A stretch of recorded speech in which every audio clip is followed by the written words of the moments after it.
Bilasizlarmi, shu yig'in bo'lsa ikki xil toifadagi kelin keladi. Birinchi kelin chista xizmat qilgani keladi. Ro'molini mashina boylab oladi. U yig'inda pasuda mo'yishib qolib kelgan bo'lasizlarmi, ofitsiant olib kelib qo'ygan bo'lsalarmi, qochinglar deydi.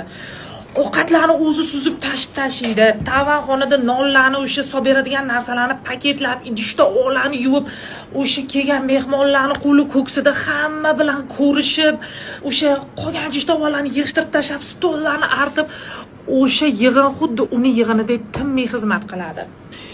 Ikkinchi toifa kelin keladi. U kelin chiroyli ko'ynaklarini, keyingi kiyimlarini kiyib kelgan. U yangi kiyimlarni maqtangan kelgan. Unaqa ro'mol manda ham yo'q. U prosta chiroyli. U o'zini ko'rsatgani kelgan. Yangi tilla taqinchoqlari, yangi ko'ynaklari, yangi makiyajlari. U prosta o'tiradi, chiroyli bo'lib o'sha yig'inda.